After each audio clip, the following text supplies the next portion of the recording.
What if I were to suggest that you play a key role in the awakening world? And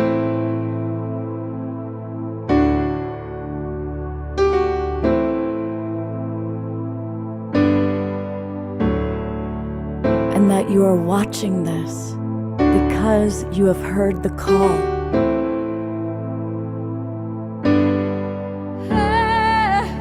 We can start right now by opening our hearts and minds.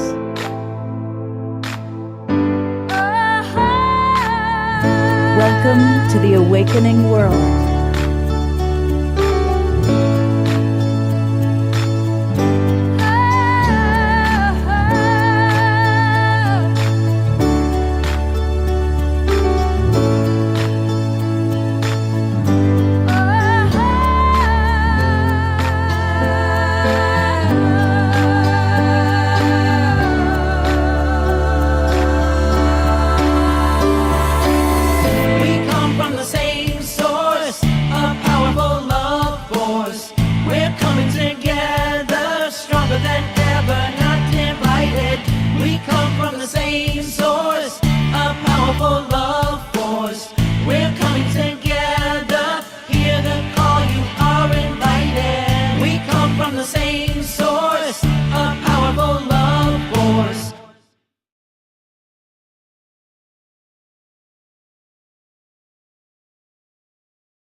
Good evening, everybody, and welcome to the Awakening World. It's our Wednesday night edition. I'm Love Coach Scott Katamas, and we've got a really special show for you tonight. We're going to be talking about leadership in the new paradigm. The show is all about the awakening world, and we've got with us an extraordinary man. He's somebody I have the greatest respect for. You know, I have amazing luminaries that I get to know and talk to. There's nobody I respect more than Satyen Raja. And he is the founder of Warrior Sage. And we're going to learn really all about his vision and how he supports new leadership in the new paradigm. We also are going to have a very special treat for you towards the end of the show. But as always, we always start and end our shows with Om Shar. So I'm going to go straight to our beloved brother to get us off to a rousing song. Start musical offering Om Shar. Hey there.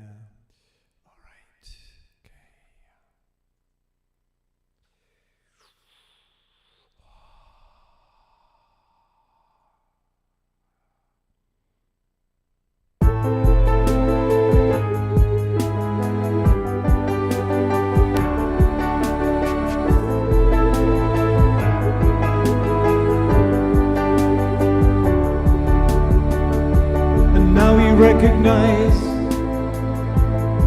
we've been hypnotized, the spell is wearing off, and so now we rise with higher frequencies. There is no disguise, the truth of life itself is now realized. Love is reaching through hearts of me and you. Our world is waking up to our different points of view, and now we recognize we've been hypnotized. The spell is wearing off, and so now we rise to higher frequencies. There is no disguise, the truth of life itself is now realized. So shake yourself free of the past, no longer do we walk in the dark. Let's show each other what we can do, and let our light shine right on through. Now we recognize we've been hypnotized. The spell is wearing off, and so now we rise with higher frequencies. There is no disguise, the truth of life itself is now realized.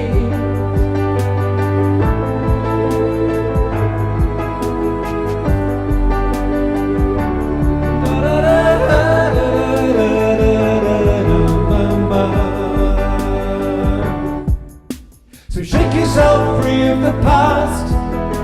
No longer do we walk in the dark.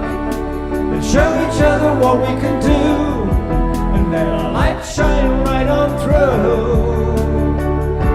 'Cause now we recognize we've been hypnotized. The spell is wearing off, and so now we rise with higher frequencies. There is no disguise. The truth of life itself is now realized.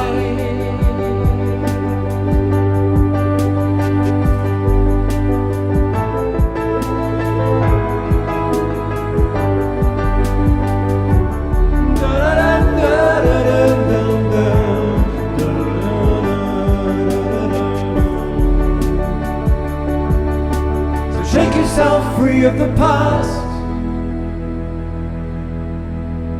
No longer do we walk in the dark.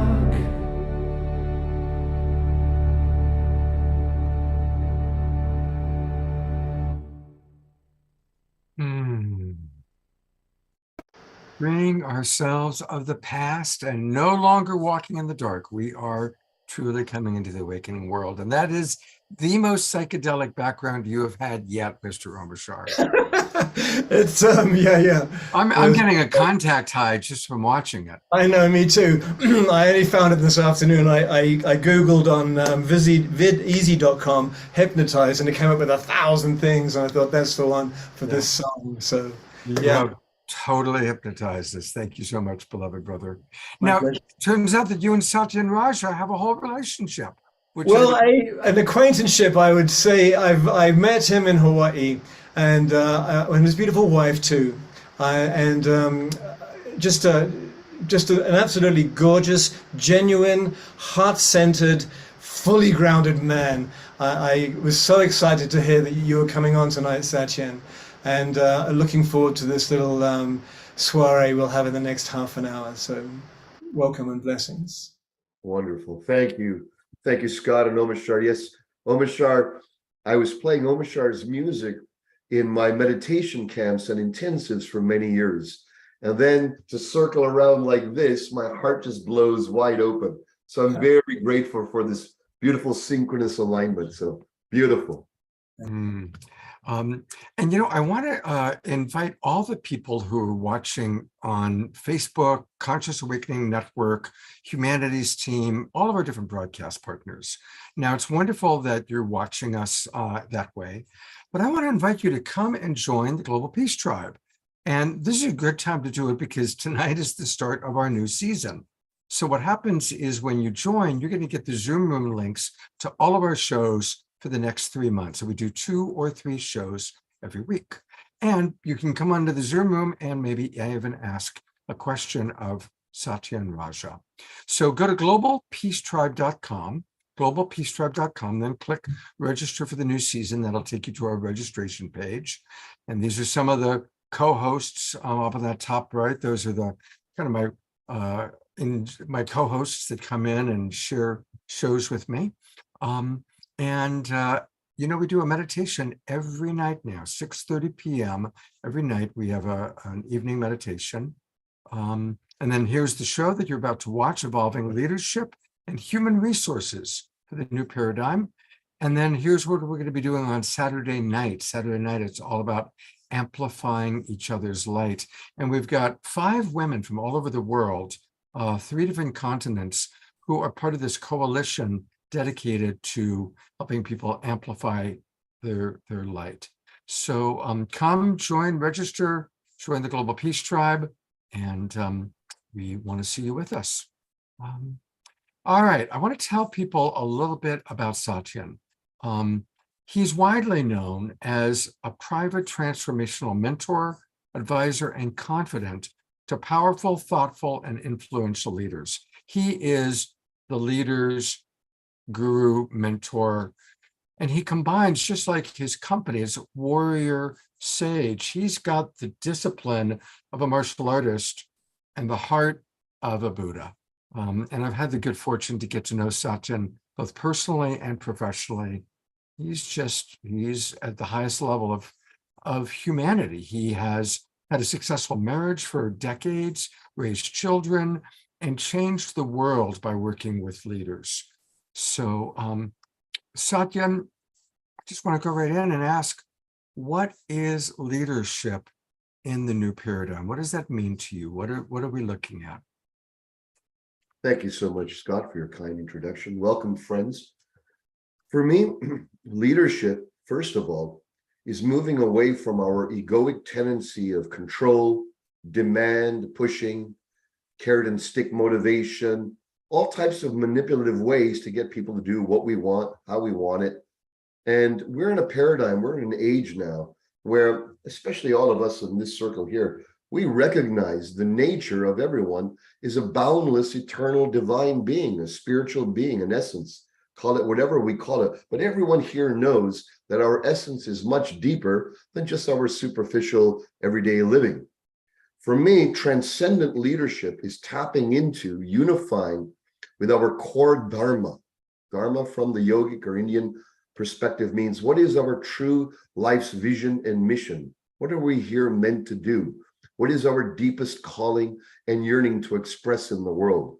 When we tap into that, when we surrender to the depth of who we are, and we ask in grace, in openness, what is our deepest purpose? What must I do to live, love, and die complete on this planet without regret? Whatever answers come, that's the path of leadership.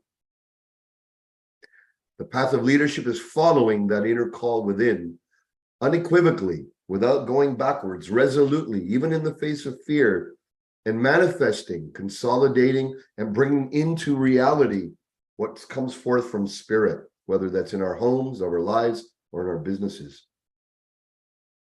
Satyen, are you optimistic or pessimistic or a little of both when you see the huge problems that our planet's facing? And obviously, I don't want to get too political, but we've had at least one recent leader that is the exact opposite of everything you just described. Do you see that there is a new wave in time to help us really guide the planet, guide humanity through the huge problems that we're facing? Well, as you nailed it, we're in a crisis of leadership. We've got many problems, from environment on many levels, economy, societal challenges. I mean, the list goes on and on. If we're to look at that whole list, it can be overwhelming and we can get pessimistic. Who knows what I'm talking about, right? It's like it's too much to do. How are we going to manage that? How are we going to handle these great challenges we have on our planet? Well, for me, it's really simple. The crisis is not in the stuff that we need to do. The crisis is in the leadership. We have all the resources, we have all the money, we have all the science, we have all the know-how. We got all that we need to create utopia on this planet. I truly believe that. What we're lacking is enlightened leadership. Our leaders haven't awakened to their true nature, because when we awaken to our true nature and we recognize I am something part of this greater whole, not just mentally, but through the process of self-realization. When people realize who they are, leaders, they automatically, spontaneously feel their interconnectedness to everyone, to everything, to all sentient life, because we are all one. We are all connected. We're not separate. Now, we might know this intellectually, but when that's turned on within ourselves, our symbiotic relationship flowers. We recognize we are part of a mycelium network of consciousness. And that then what happens is our leadership naturally goes from egoic satisfaction to try to fill our own needs, to try to fill our company's money numbers, to try to fill all the traditional numbers and checkpoints that make for a successful organization. When that symbiotic energy, when that revelation is experienced, then what happens is we move to the next octave, the next space, the next level of awareness on how to lead. We go from mules that are struggling, pushing, striving, using excess willpower, excess yang power, excess masculine energy, and then we transform into magicians, which are tapping into really the natural laws of reality. And when we tap into the natural laws of existence, then what happens is then we move into a flow state. We become magicians. So really, leadership now is in crisis, but that's a great opportunity. In the Chinese philosophies and martial arts, the worst crisis is the moment where we have the highest potential of liberation, openness, and expansion. So actually, I am very optimistic. I used to be a little pessimistic for years, but the COVID, when all of that happened, I went even more inward. I was feeling what's going on with the craziness, not just with COVID, but how the leadership was managing all of this. And then as I came through it, I recognized, you know what? This is a world level Kundalini event. We're going through the eye of the storm for all of us individually and collectively to evolve. And so we're on the right time, we're on the right place. Everything that we have in front of us, all the challenges, is actually for us. It's our opportunity to evolve, awaken to our true nature and our symbiotic relationship and camaraderie. So that's my challenge and my invitation to all of us today. I love how inspiring you are. And of course, everything you say resonates, but I'm going to ask another tough question. Even for an enlightened leader, even for somebody who is really in the mindset you just described, if he's in the corporate environment, and we all know that just the very nature of how corporate structure has been made, it's sociopathic. You know, it's not looking at 7 generations, it's looking at the bottom line quarter by quarter. So how does an enlightened leader still make massive quantum changes when stuck in the corporate world, in the corporate mindset? Well, that's a great question, Scott. You see, there's a unconscious imprint that if we go deeper into these dimensions that I've been talking about, transcendence, unity, and awakening. You see, in my philosophy, we need 3 things for leadership. We need enlightenment, so we need self-realization and we awaken to our deeper nature. We also need to unify with other leaders. It's not alone that we stand on alone and change our organizations. When we jam, when we peer with other peers, when we uplift each other and say, okay, listen, I'm on this path, you're on this path, let's join forces, let's galvanize. I think that's the next step. Then the next step is making it happen. So enlightenment, unify each other, let's galvanize our capacities together. Scott, Omashar, Dia, everyone online here, we all have unique capacities. When we go arm in arm, we say, let's find a way to synergize this, then what happens is there's an exponential shift that happens, an exponential growth. Now, let's bring it back to the resistances in companies. So I've been working with companies, organizations for 20 years now. They're not interested when you first come in, when you first chat with them and talk to the leaders, the CEOs, the executives, they're not necessarily interested in all this more altruistic things I'm talking about. They're interested in the bottom line. They want team alignment. They want team synergy. So guess what we do? We provide that. I provide processes, practices, and cultivations which serve the teams to come into higher unity, dissolve the mental obstacles that are in their mind, expand their companies 10x, 100x, whatever they want to achieve. Now, when that happens, beautifully what happens is they recognize there's something going on here. The very processes that I sit them in, they seem like coaching processes, but they're far beyond. They reduce and they remove the barriers of our humanity with each other. In the corporate world, there's a lot of masks. You wear the mask of this role, talking to the mask of that role. And so we're not talking from ourselves to the other. We're roles to roles that are speaking. And we're only looking at numbers that need to be achieved, goals that need to be achieved. But when we drop them into the experience of transcendence and the processes that I utilize in our trainings, we go from chaos to coherence. That's the first thing. Help me deal with the challenges I have that are bogging me down, the fires that are always happening over and over. So that's where I start, Scott. What's the problems you got going on? And always, all those problems always boil down to the breakdown in human dynamics. Always breaks down to human dynamics in families, in large corporations, small companies, it doesn't matter. The breakdown, the obstacles, the ceilings is always in the human dynamics. So that's what we got to heal, awaken, and bring the highest synergy to. And that's the approach I take. Let's ramp up. Let's make your team a super effective, aligned, synergized team, which then naturally opens them up into the higher perspectives, the higher values, the higher vision, the higher mission.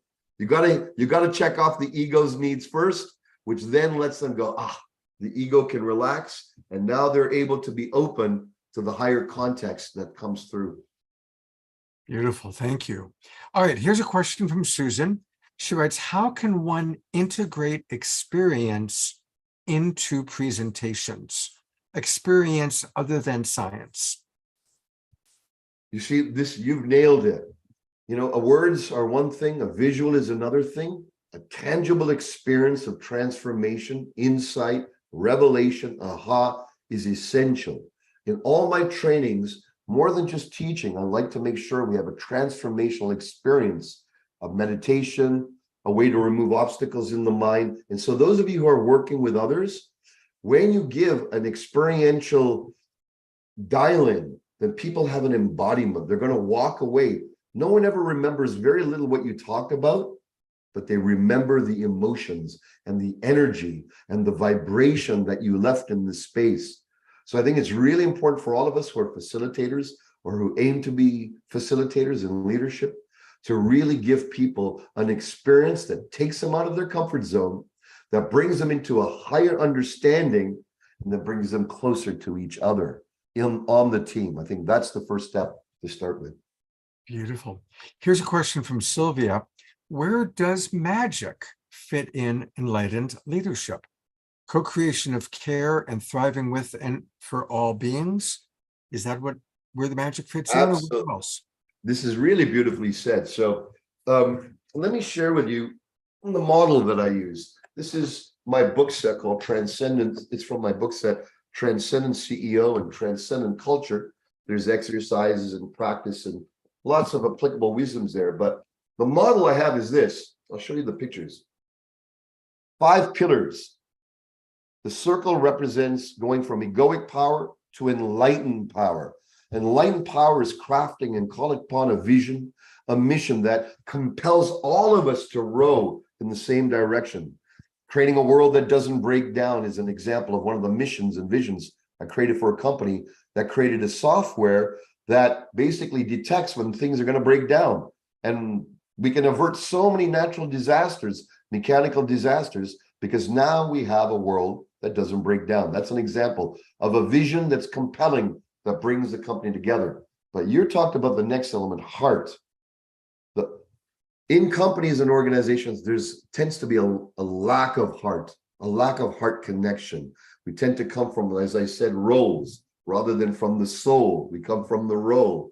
And so what we do is in our organization, a very powerful exercise is this. And you can do this with your family, your friends, you can do this in your companies. And you say to each other, so Brother Scott, a way that you would reduce or lower my reputation and significance is talking badly about me, not sharing about my work, keeping me private to your own self. A way you can raise my reputation and significance is like you did today, sharing your personal experience with me, referring me to other leaders who could grow and who wish to, evolve themselves and their companies. Now imagine sharing what I just did with everyone on your team, and you sharing that with everyone on your team, and your team sharing that with you, a way that you can lower your significance and reputation, theirs, and a way that you can raise their significance and reputation. When I've done this in companies, everyone goes, wow. When they hear from their teammates, hey, don't lower my reputation this way and significance, but a way you can lift it up is this way. Then all of a sudden we go from the ego self, which wants to raise its own reputation and significance, which is how you grow in a company, and it reverses the energetic to now us raising our teammates' reputation and significance, which then in turn wants to do the same for you. So now the heart energy opens, because now we feel we're not competing with each other in the organization. We're fostering our unity, our heart, our love, our care for each other. So that's one pragmatic way to do that. It's essential. And then ultimately, we look at creating visions and missions that go beyond company culture, corporate growth, shareholder values, into the values that serve the greater good. One, the same being. We are going to have our meditation in 3 minutes. But something I want to start talking about, and then we'll talk more about it after the meditation, is human resources. And I saw, I think it was on Facebook, that you had a whole new vision for human resources, which is interesting because I've recently been hired to create the human resources department for spiritual community in Ashland, Oregon, built around the Twin Ray. And so they want their human resources to be built around compassionate communication. So I've come in and I'm teaching compassionate communication to everyone. And I'm really fascinated to hear what the new vision, as you see it, for human resources and a human resources department would look like. So like 2 or 3 minutes now, and then we'll go deeper into it after the meditation break. Very good. So, you know, in the companies I've worked with, first of all, I let them know the term human resources sounds like we're chattel, we're cattle. We're not resources. We're human beings, and we're not resources to draw from. So that's the first rescripting I have. What I like to have my companies say is we're not a human resources department. We're the human flourishing department. We're the human upliftment department. We're the human synergy department. It shifts it from resource into service, into how can we become together. That's number one. I've created a whole what I call executive black belt curriculum. And in there, Scott, we go through power, as I was sharing, heart. We also go through freedom, flow, and wisdom. Freedom means removing the obstacles to greater freedom. Flow means finding out where there's continuous fires, obstacles, and where are we not in the flow state, and getting into flow state. And the last one is wisdom, activating the complete total wisdom in the company. So we're drawing from all the wisdom that's available. That's usually we don't draw from. That's the essence of transcendent culture and transcendent leadership. So we're talking, of course, with Satyen Raja, and his company is Warrior Sage, and you can learn all about it by going to warriorsage.com, warriorsage.com. And then if you click on Content Library, that's where you can see some of his extraordinary books. And here's what he's talking about: his Transcendent Leadership podcasts, his interview series, his lessons, published articles, interviews with other warrior sages. And some amazing people have come through his organization. I did a 5-day retreat with him. I think it was around 2017, 2018, up in Canada. And it was amazing watching you. And it was really, really fun for 5 days watching how you got us all really shifting our consciousness. So we'd have more from our beautiful brother Satyen, but it is 6:30. And for the last couple of months now, we do meditation every night at 6:30. And so on Wednesday nights, we are always blessed to have beautiful, beloved brother Nicholas coming to us from the Haven in Ashland, Oregon. A reminder that Nicholas is a beautiful yoga teacher. He is the yogini of the Twin Ray community, a beautiful man. And welcome, brother Nicholas. How are you doing tonight?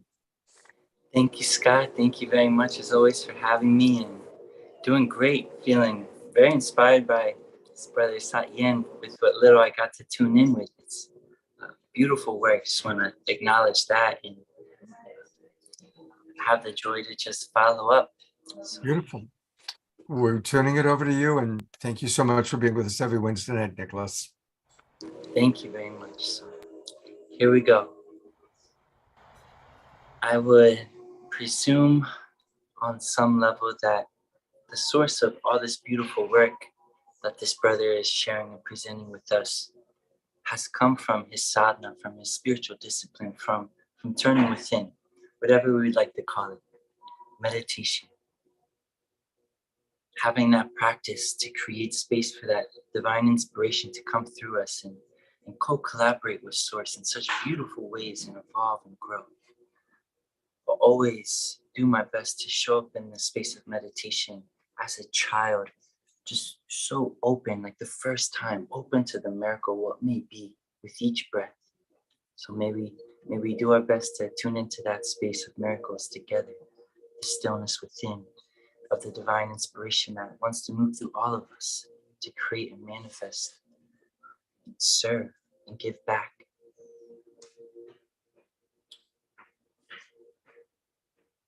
We begin to turn our attention inward.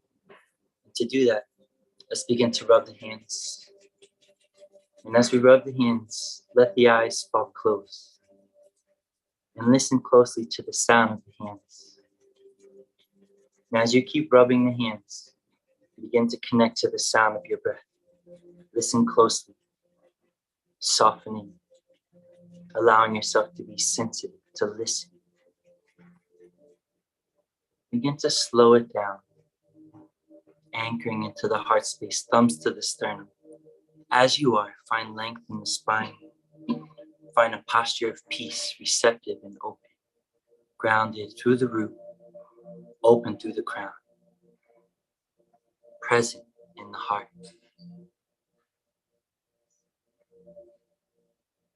And as we unite as one in prayer,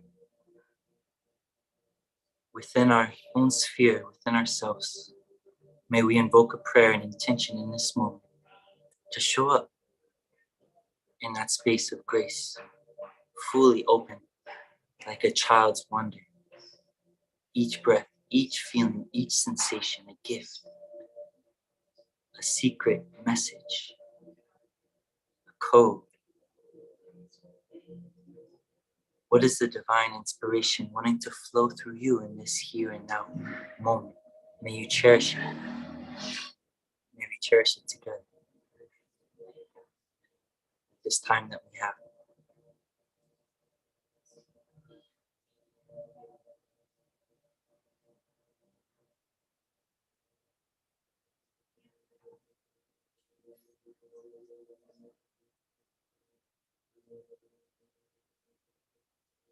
It's taking these next few moments to cultivate awareness within, to see what arises within the heart space, prayers and intentions, evoking the space within and throughout.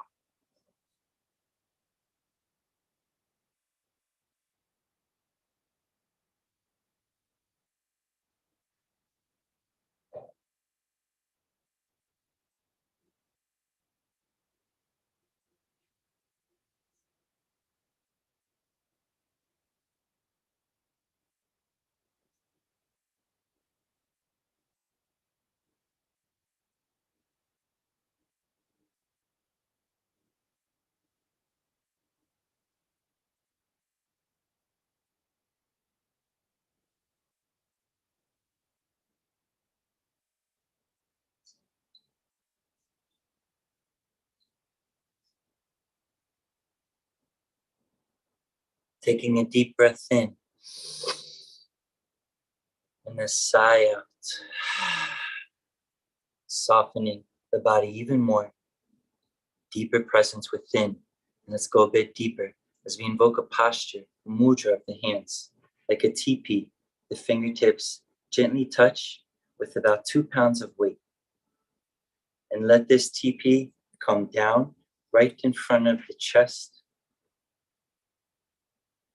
Let the thumb point towards your chest, towards your diaphragm there, and the other fingers pointing forward. Let the forearms be parallel to the ground. Feel that space being created in the lungs and breathe into that space. A steady breath in through the nose and a gentle sigh out through the mouth. Let the breath glide out through the lips. And continue like so, in through the nose. Just let the breath fall out gently as you exhale. Continuing this pattern. A gentle pressure in the fingertips, a softness in the shoulders, length in the spine, open in the heart.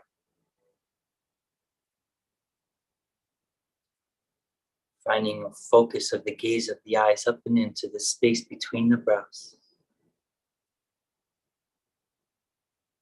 Calling your energy into balance, harmony, and unity.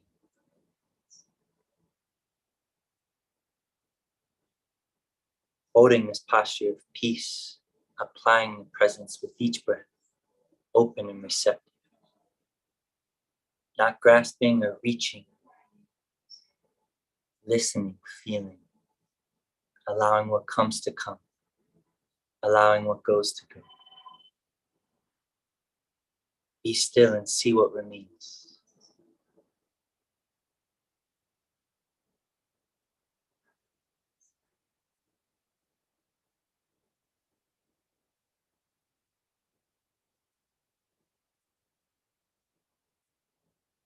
Allowing space, resisting nothing. Smooth and steady. In through the nose. Slow exhale through the mouth. Letting everything else go.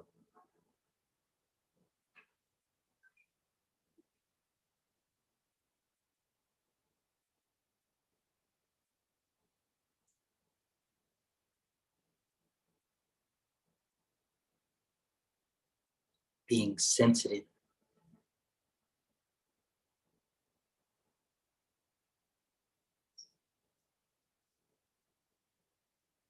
From the feeling of the fingertips.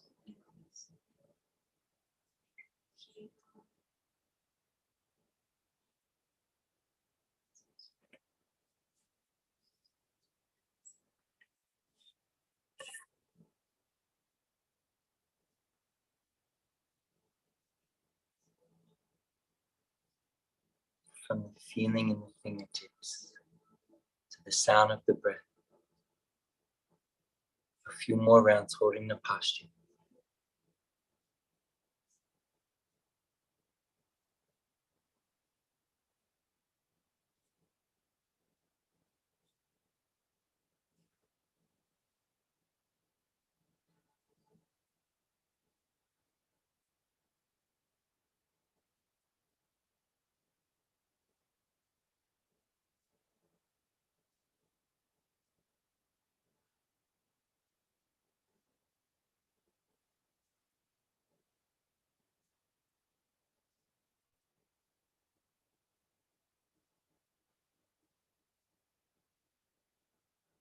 Taking one more breath in.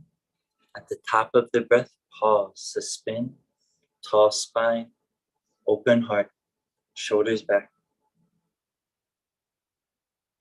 And a full exhale through the mouth all the way.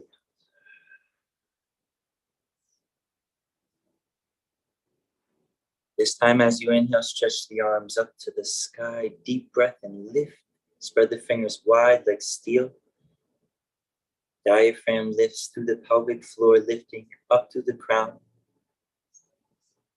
As you exhale, release down, spread the arms wide.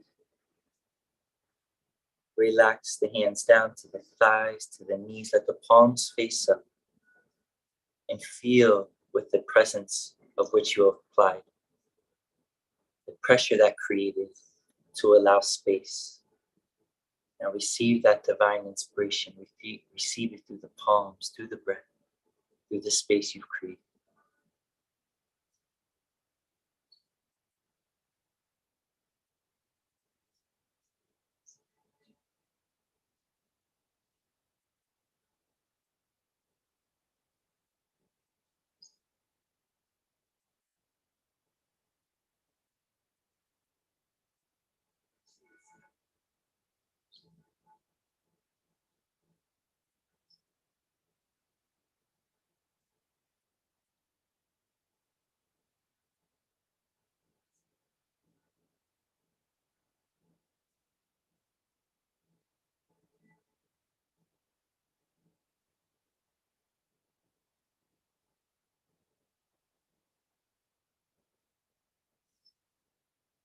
Feel the natural rhythm of the breath. in union with the beat of the heart, working together.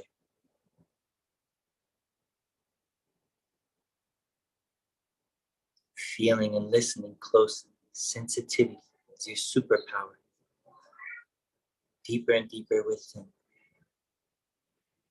Each breath. Each beat of the heart. Connecting to that pure source within.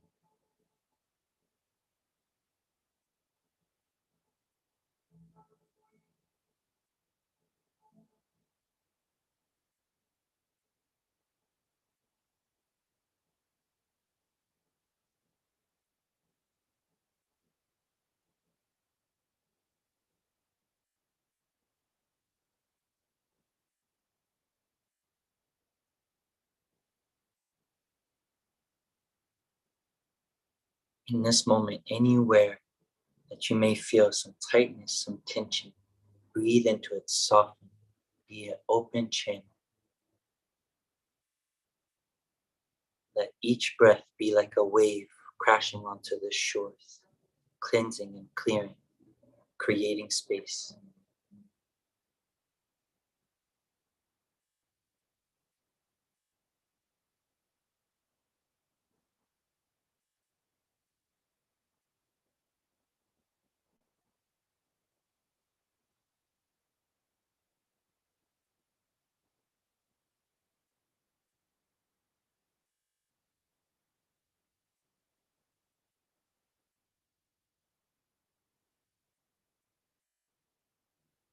And in that space is the remembrance.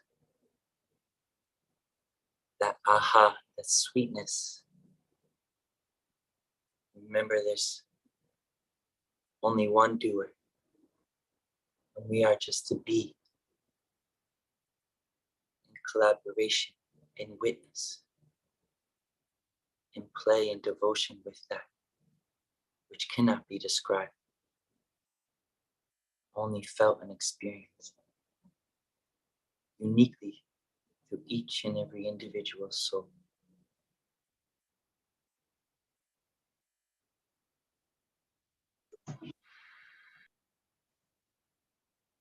In these last moments as we close up, let the hands come over the heart, and in your own way, that song that sings in your heart, the way that you feel that pure connection to source, to spirit. The way that Bob Marley sang about the natural mystic moving through the air. What is your song? What is your service? Feel that.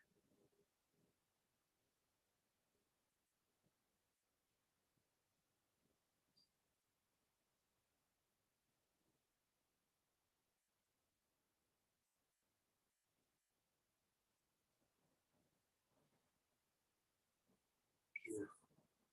One more big breath in to unite. And sighing. Let it go. Let the palms unite.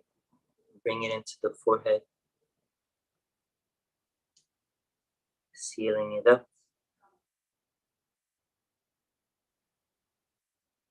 Then let the palms come onto the face.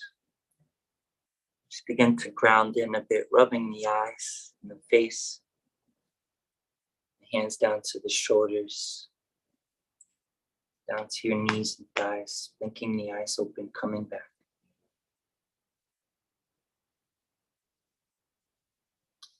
Thank you all so much for allowing me to be your guide this evening. Hope you enjoyed. Sending all my love. Thank you so much, Nicholas. And I want to remind everyone, Nicholas is a wonderful yoga teacher. In fact, he'll be teaching a yoga class in 15 minutes. Quick, get to Ashland, Oregon, get to the Haven. You've got 14 minutes before his 7 o'clock class starts. But for those of you who can't make it to Ashland in 14 minutes, Nicholas provides private training. And so if you're wanting to do private yoga, imagine how wonderful it would be to do private yoga with this beautiful man. And so you can contact Nicholas you can reach out to me and I'll connect you with him if you'd like. Or you can go to, if you want to put your email address into the chat box, Nicholas. Okay. And please give my love and our love to all of our friends at the Haven in Ashland. And I'll be back up there and look forward to seeing you in about a week. Yes, likewise, Scott. Thank you very much. Will do. Thank you, Nicholas. Thank you so much. All right. Oh, that's refreshing. And I'm going to go back to our beautiful, beautiful brother, Satyen Raja. For a few of you who came in late, this is Satyen Raja, the founder of Warrior Sage, someone that I have the highest respect for. I've had the honor to study with him, learn from him, and also I can call him my friend. And he helps people all over the world become the best leaders they possibly can be.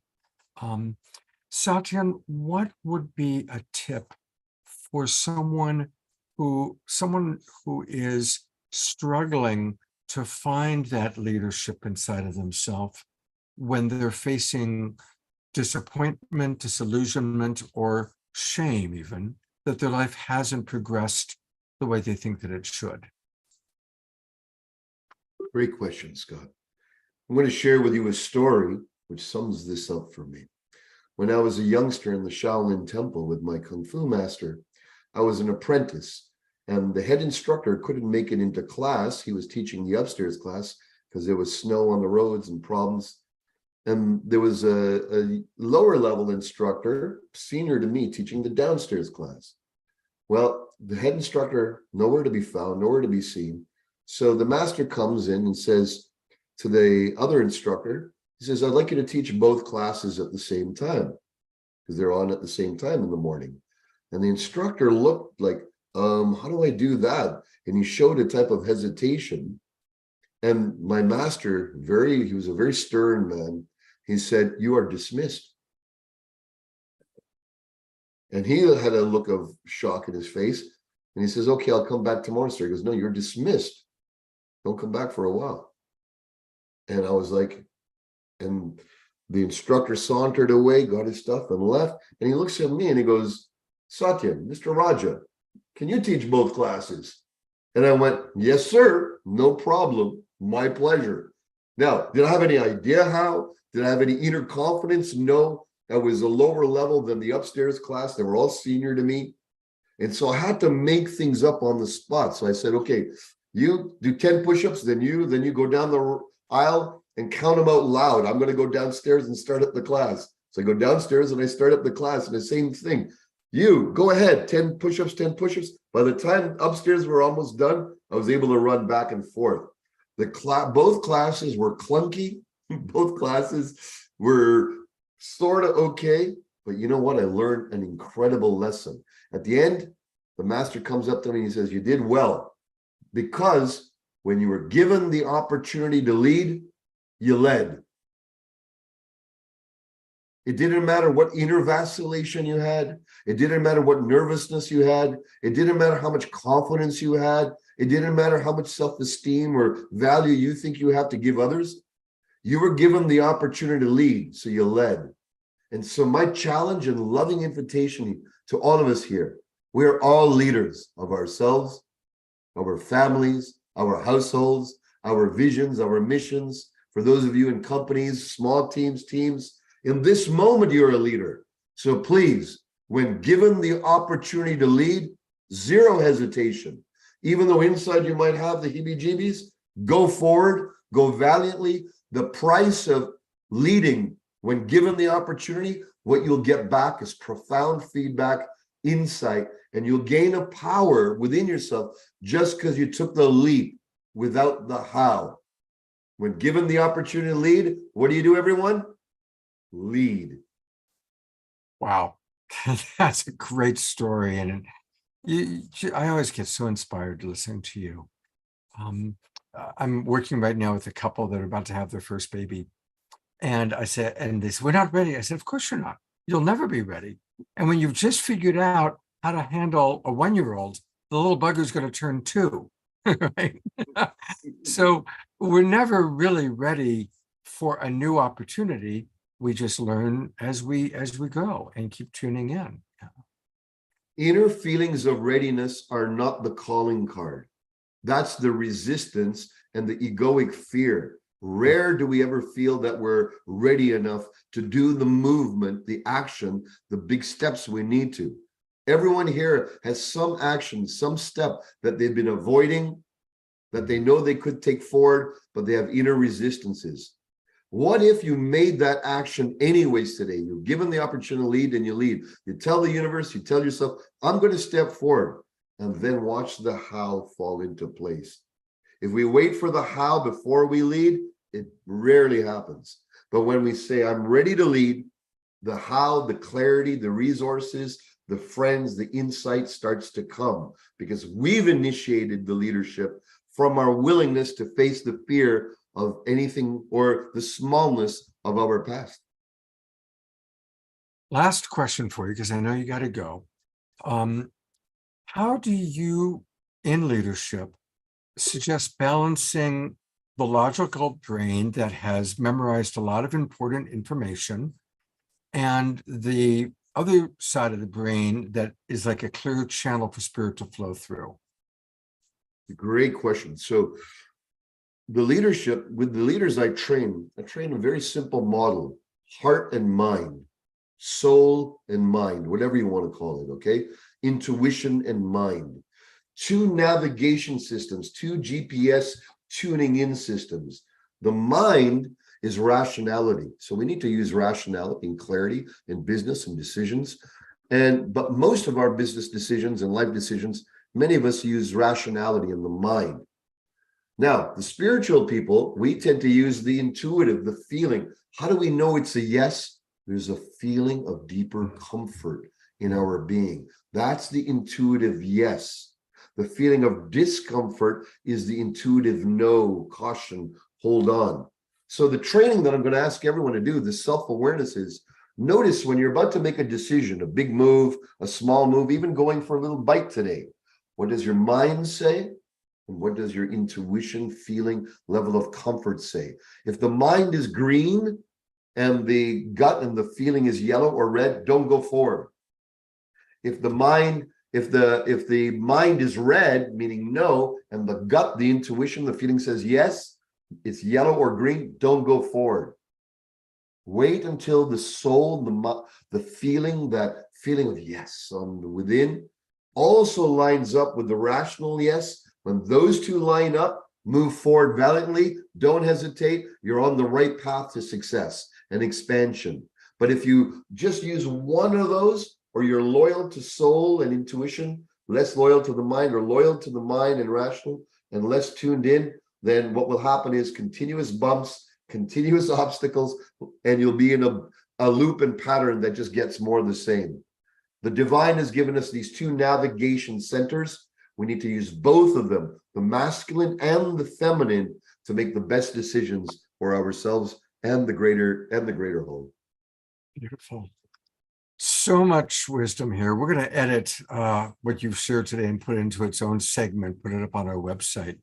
But speaking of websites, we're going to conclude by going to your website, warriorsage.com. warriorsage.com. You've got a whole new black belt program. Tell us about your black belt leadership, or executive black belt evolution. You know, we've been training leaders for many years, and what I've done is put together really what I consider the quintessential leadership program really that on the planet. I've designed this with my colleague Alan Shelton, who's a very esteemed corporate leader and spiritual teacher himself. And we looked at all our years of what makes really a super team, what makes an executive team outstanding, what makes world-class super teams. And so we've designed a curriculum to install that capacity in any leader who's here to make big moves on the planet, as well as their whole teams. This is where we empower them. We take them through a training to develop power, heart, freedom, flow, and wisdom, so that not only are they leaders in their companies, they're also the transformational agents in the company. They're not going to be relying on others outside, other guides, other mentors. They're going to be the ones equipped to create the inner change, the inner shifts the revolution in consciousness that makes the organization a place that thrives on the inside and outside. Beautiful. I hope you don't mind, I fibbed. I said last question, but there's one that just came in that is so juicy. So this really will be the last question. This is from Dorina Joy down in Ecuador. She writes, "Thank you, Satyen. What is your take on the impact of artificial intelligence on the process and journey of transcendence in business, both personally and the collective?" You know, my concern is our natural intelligence.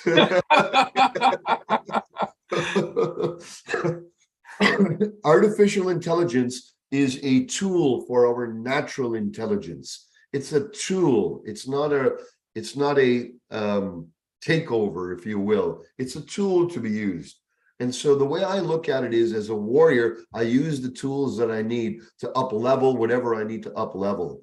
But the true awakening needs to happen at the inner level of being, which is our natural innate intelligence. What is that? The natural innate intelligence is our connectedness to all reality, all sentient beings. When that's turned on, then whatever AI or other types of intelligences, they'll be in benevolent service to our own natural intelligence. That's more important than anything else out there. Wow. Thank you for the wisdom. I'm going to bring our beloved brother Omashar, and Omashar's had a baby, has had a child during the time that we started this show. That was quick. This is true. I was just heard a knock on the door, and in walked my beautiful friend from upstairs, Aidan. And so say hi. Hi. There we go. Satyen and Scott. Anyway, go for it, Scott. All right. Satyen, thank you so much. Again, you can find all things Satyen Raja at warriorsage.com. Please give my best to Suzanne. Will do. Thank you so much, Scott, Omashar, and all friends gathered. Much love and blessings. Blessings, brother. Thank you. All right. I've got a very special something coming, but I want to make a couple of announcements. An extraordinary thing happened. My friend Sean Morden, you might recall that we did a whole little tribute. We talked about how I worked with him on Strange Universe and that he had passed away. Well, indeed, the doctors declared that he had died and he came back to life. This is true. I posted that he had passed away, and here he is giving a thumbs up. He literally died and came back to life. Only Sean Morden. And get this, it was on his birthday. On Sunday, he died. And on Sunday, he came back to life. And Sunday was his actual birthday. So Sean is still with us.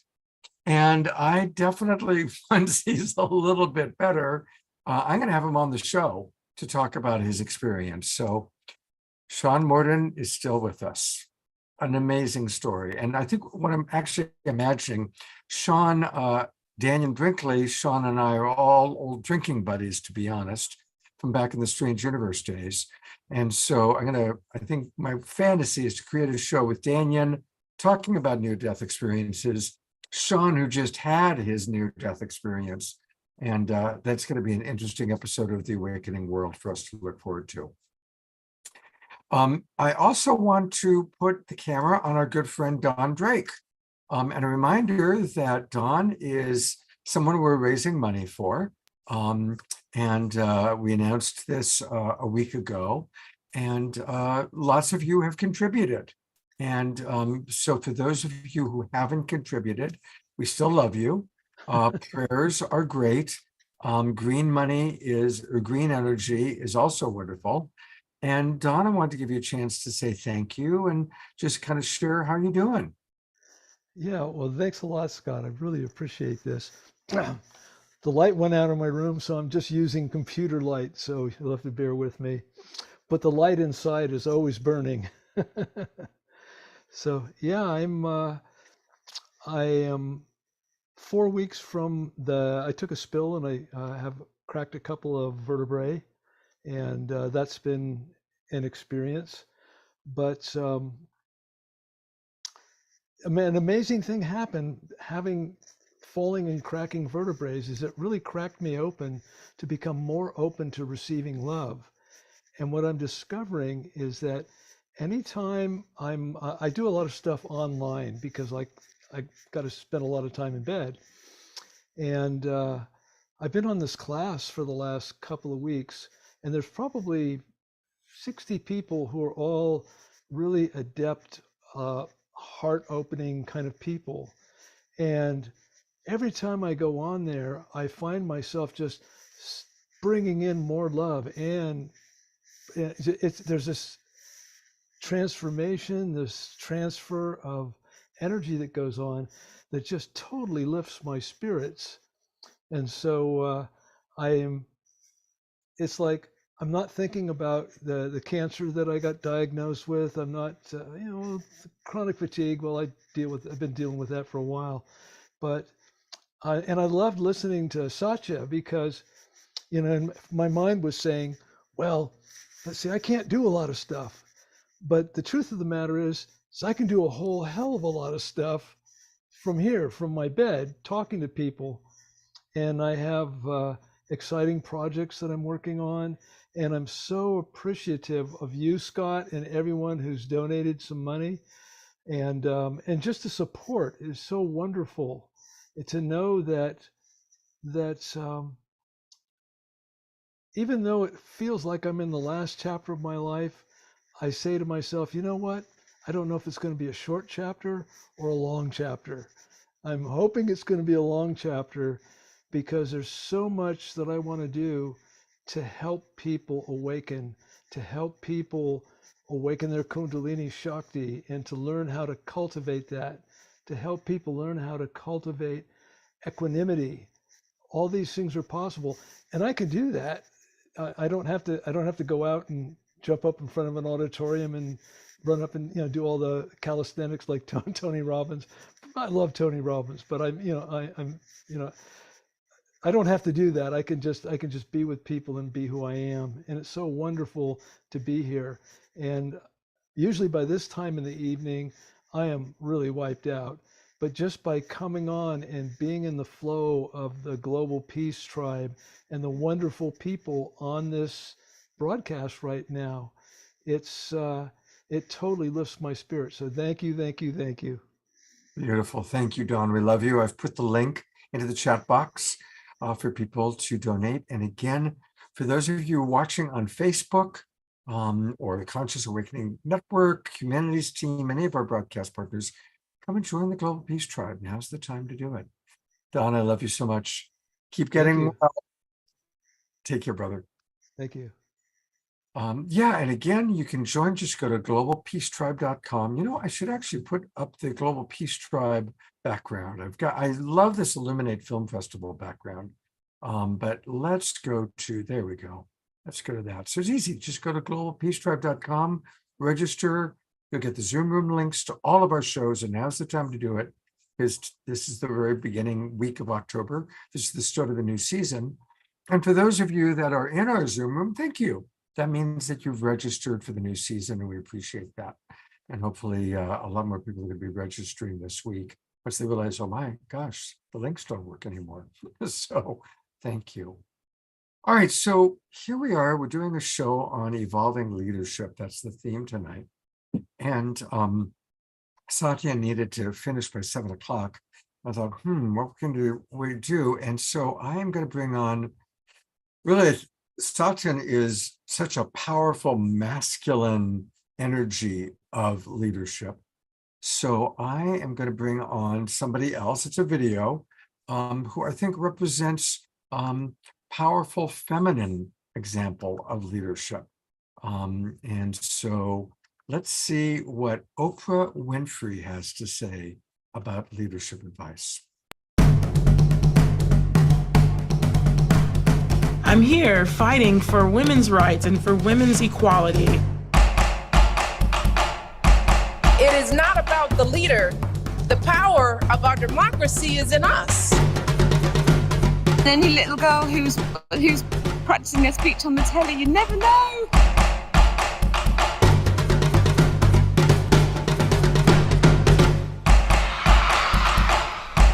We have our voices, and we are not going anywhere.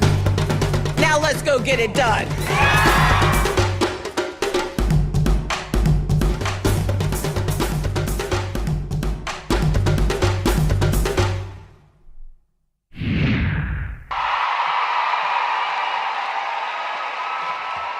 Good evening.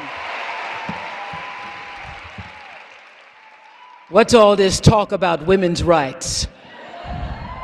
Little man in the back there say women ought not to have as much rights as men because women needs to be helped into carriages and over mud puddles. Well, I tell you, ain't nobody helped me into no carriages, and I ain't been helped over nary a mud puddle, and ain't I a woman?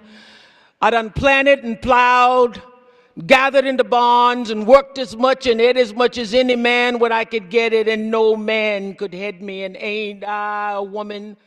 I done born 13 children and seen them all sold off into slavery, and when I cried out with a woman's grief, ain't nobody but Jesus heard me. And ain't I a woman? What I know is if one woman, Eve, was able to turn this world upside down all by herself, look like to me all these women's in this room together ought to be able to turn it right side up.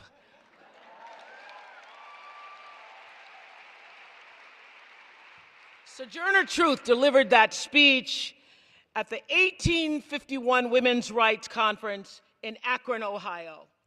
And little did she know that 168 years later, her words will still ring as clear as crystal, and I'd be delivering them to you, women in the world, at this magnificent gathering tonight.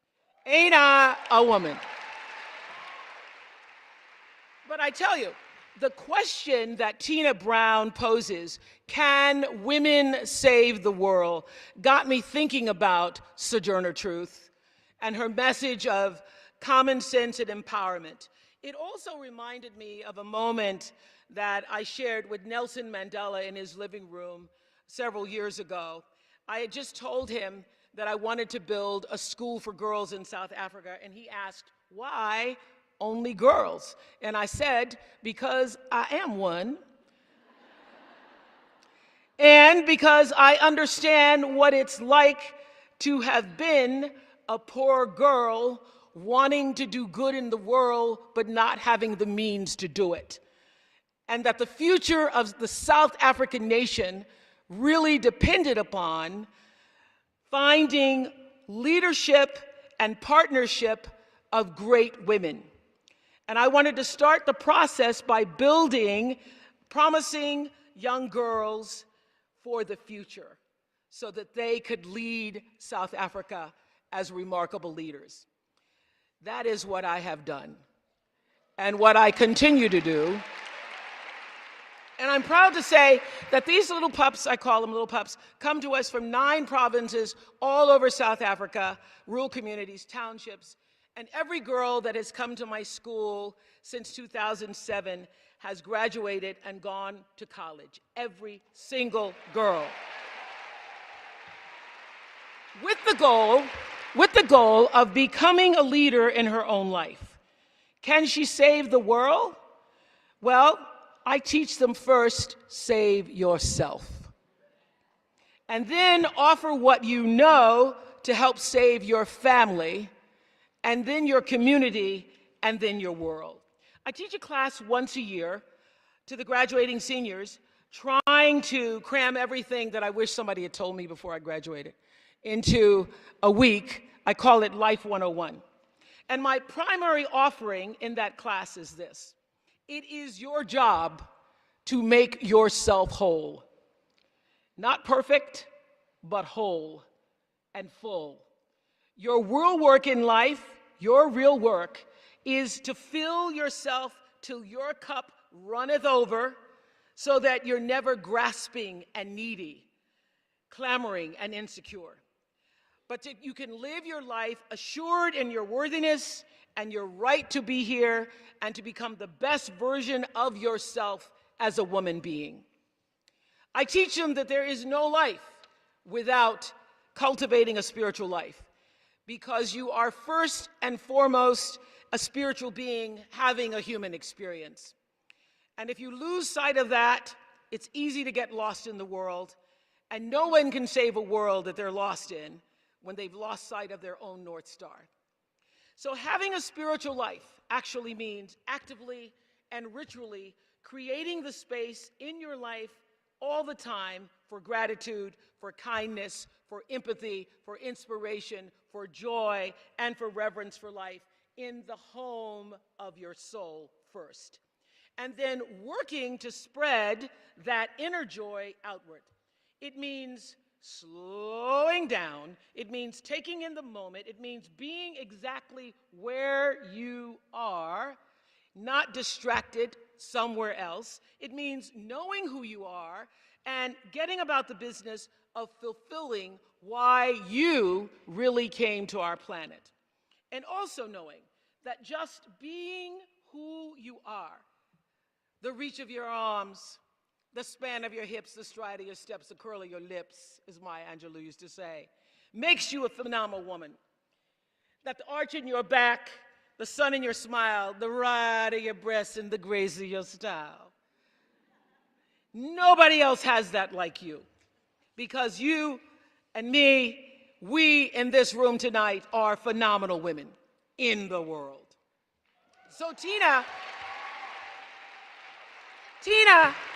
asked this question, can women save the world? And the answer is, we women people, we are used to saving other folk.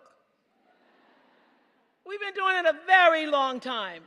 And we need to first and foremost honor the sacred time of saving ourselves, because that is where our greatest power lies. That's what Dorothy was trying to figure out running up and down that yellow brick road all that time. And when we fulfill the task of actually making ourselves whole, we're set up to fully express what we know, to now negotiate, differentiate, to placate, to facilitate, to demonstrate, and delegate. And on a really good day, it helps us carve out 20 minutes to actually meditate. And on a really, really good day, like the one we had last January, some of those very skills helped get 42 new women sworn into Congress. And I'm here to say, if I were a gambler, I sure would bet that those 42 new congresswomen have experience with issues that few congressmen have ever had to face. Let's see, let's start with, there's the profound and abiding lack of equitable pay. Ditto, the lack of affordable childcare. There's the distinct possibility of being sexually assaulted in college or raped on a date. There are the bosses who believe that the female anatomy is theirs for the grabbing. There's the shocking abuse of women serving in our military, and we could go on and be here all night. But if this sort of nonchalant brutality has wounded our spirit in any way, I'm here tonight to say that it has also galvanized our determination to live with greater depth, with greater tenacity and backbone. This diverse new generation of congresswomen has been forged by fire, and this is what I know for sure: we are all the better and the sharper for it. Stacey Abrams is quite simply a force of nature. Michelle Obama's extraordinary book, Becoming, is on track to be the best-selling memoir of all time. Marie Kondo is sparking new ways to think about home. Greta Gerwig's version of Little Women hits theaters this Christmas. And as of last week, Lori Lightfoot is the first African-American openly gay mayor of Chicago. Will you look at us, women in the world? So we protest and we persevere and we get knocked down. But to paraphrase a memorable moment on the floor of the Senate, still we persist. We prove ourselves. We prove ourselves again and again and again, and we maintain a healthy skepticism, but we refuse to become cynical. We cultivate optimism, but we are nobody's fool. We are diplomats. We are advocates, as you've seen here tonight. We are troubleshooters and problem solvers. And despite NASA not being able to come up with one extra spacesuit in a size medium, we are also astronauts. We believe in commerce. We believe in art. We do our damnedest to believe in ourselves. And we believe in justice for all, regardless of race, religion, sexual orientation, or checking account. And as hard as it is for some folks to fathom, the vast majority of us also believe we can determine the right reproductive choices for our own bodies.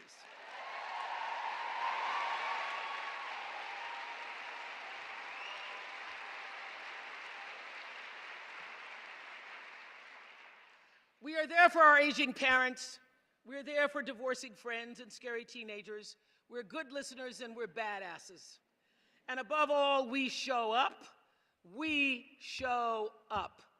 Can women save the world? I'd say we've been doing exactly that, Tina, for so many years. Whatever the reason, women are givers of life, not masters of war. And conferences like this one actually inspire us to continue to do the work. So I want you to leave here today.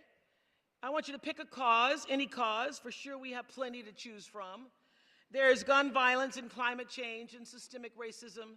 There's healthcare and media bias. The homeless need opportunity and the addicted need treatment. The dreamers need protection. The prison system needs reforming. The LGBTQ community needs acceptance. The social safety net needs mending, and a whole lot of women deserve, are entitled to more than 80 cents on the dollar. So clearly, women in the world, if we want to save the world, we have got to continue to rock the boat, to join forces, to scrap the rules, and then when the smoke clears and all the naysayers who say it couldn't be done settle down, we've got to reinvent this game. Because I don't have to tell any of you that the game was not built on a level playing field. But the good news is that this knowledge only reinforces our resolve. It also amplifies our humanity. And at this point, we actually need all the decency we can get.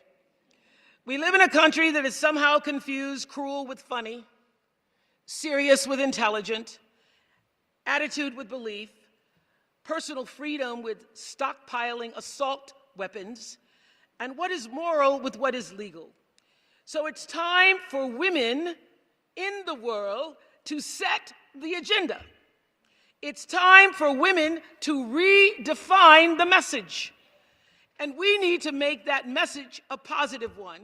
Let's make it ambitious and inclusive and brimming with hope, because you can't get what you want by focusing on what you don't want. This is about the need to establish as many meaningful connections as we can. If we're going to save the world, we have to find a way to connect to each other, to connect to the nature that we're killing, to animals, to history, to an acknowledgement of the lingering trauma of racism and sexism. We need to connect to the people we love and mean something to us, and more than that, to the people who don't. That doesn't mean we always have to agree with another person's philosophy. It means we, if we're going to continue to survive and thrive on this planet, have to find ways to transcend the politics of division and embrace the places that bond us, where we find our human ground. So fortunately, being woke to humanity, to fear, to pain, to need, happens to be one of the things that we women people specialize in. We don't build walls, we build bridges. And as Tina pointed out in her excellent Times op-ed piece, We have only to look at Prime Minister Jacinda Ardern's response to last month's massacre in Christchurch, New Zealand. I've never seen such leadership.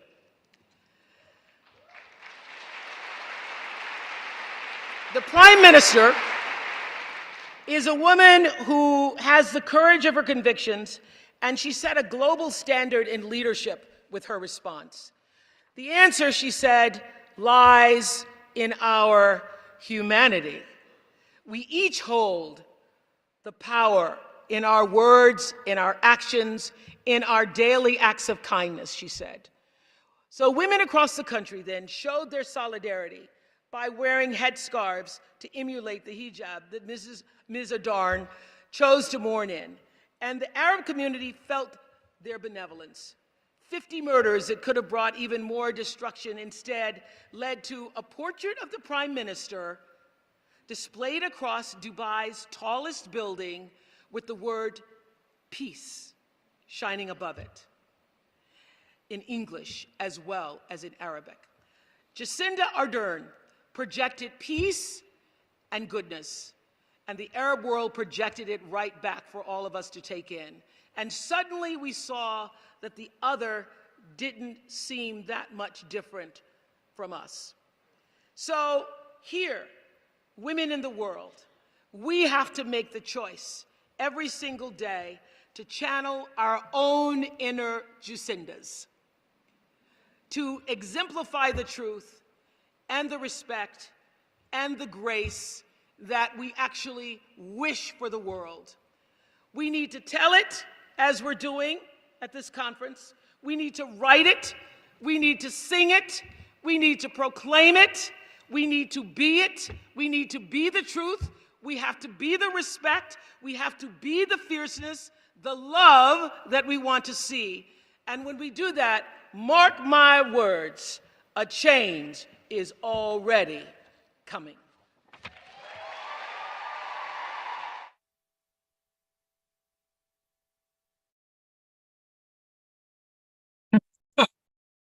That's one powerful woman, huh? Just one powerful woman. It is. She's an amazing woman. The depth of that woman. Anyone who thinks that she's in this world for commercial gain is seriously wrong. Yeah. Yeah. And what a counterpoint to Sachin. It's true. We've heard from a powerful man and a powerful woman. Exactly. Hearts. Yeah. Well, thank you, everybody. Here we are, the start of a new season, and it's my honor to turn it over to beloved brother Omashar to wrap us up with a song. Yay.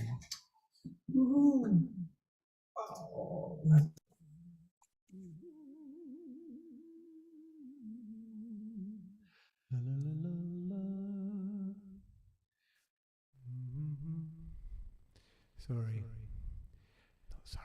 Okay.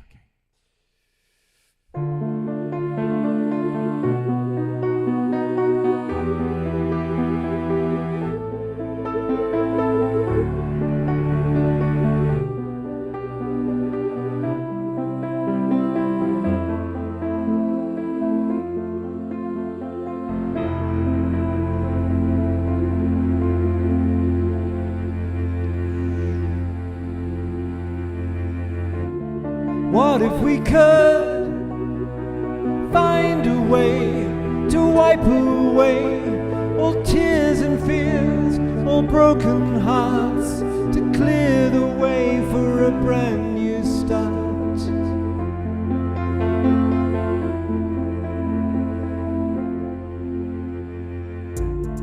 Now that we see and know the way to lift our day and shine the light for all to see, the way back home and the way to be free.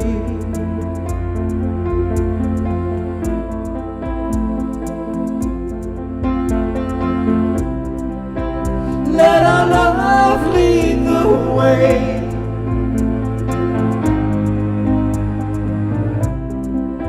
Let the light shine through all.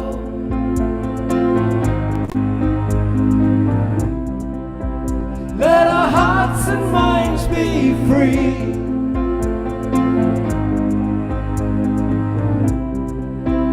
As we rise up from the fall, there is a way to see again, to be again, to know the truth and smile again. With an open heart we feel safe again.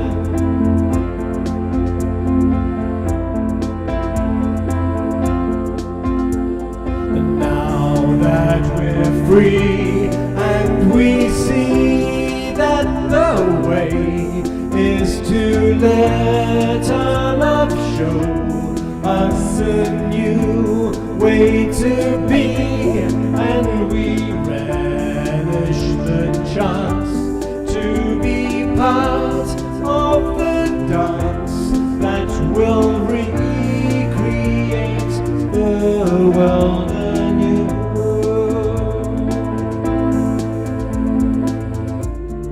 What if we could find a way to wipe away all tears and fears, all broken hearts, to clear the way for a brand new start?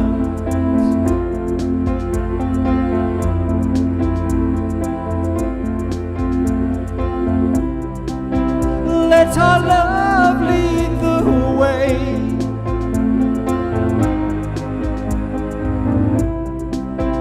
Let the light shine through all.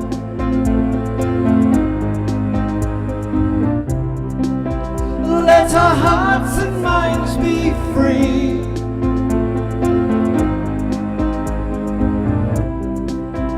As we rise up from the fall,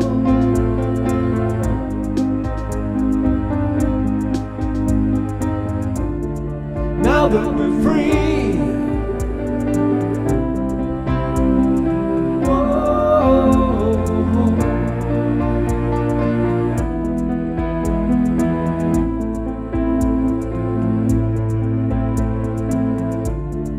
There is a way to see again, to be again, to know the truth and smile again. With an open heart we feel safe again.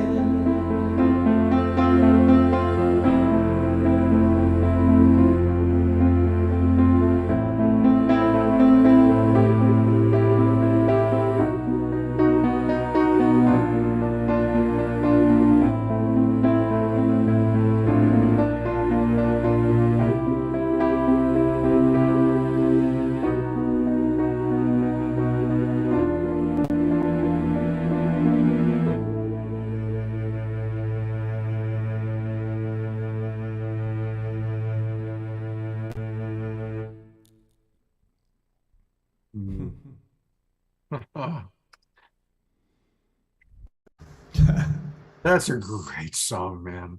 That's a great song. It's beautiful. I'm just, sometimes I'm just so open that they just drop in and it's complete and it's like, wow. And it's funny, I actually chose these two songs tonight for Sachin. It was his spirit of the thing, and he left, and Oprah came on, and it was just like the perfect song to synergize the whole thing. I just felt it through and through. Yeah. Yeah, I'm so grateful for you, Omashar. Thank you so much. Yes, You really make this show happen. You are priceless, absolutely priceless. Thank you, everybody. And I love what Dia just wrote. Scott, were it not for you playing that tape of Oprah, I never would have heard it. The replay will give me the tool I want to show people who make lame comments about nothing ever changing. So thank you. That's nice to read. And of course, Tiara, Sylvia are sending, Eleanor apparently went to the wrong Zoom room. This often happens when we shift and we have new Zoom rooms. So hopefully I did send out an email today with all the Zoom rooms, but usually it takes people a little while to catch on. So yeah, we missed Eleanor and Ian, so I'll make sure that they get the recording. And hey, everybody, get the word out there. Let's get more people registering for the Awakening World this season, okay? I've got some great shows planned. And always beloved Omar Shar providing us with such inspirational music. God bless you. All right, everybody. See you on Saturday night. Have a great couple of days. Bye. Namaste. Namaste.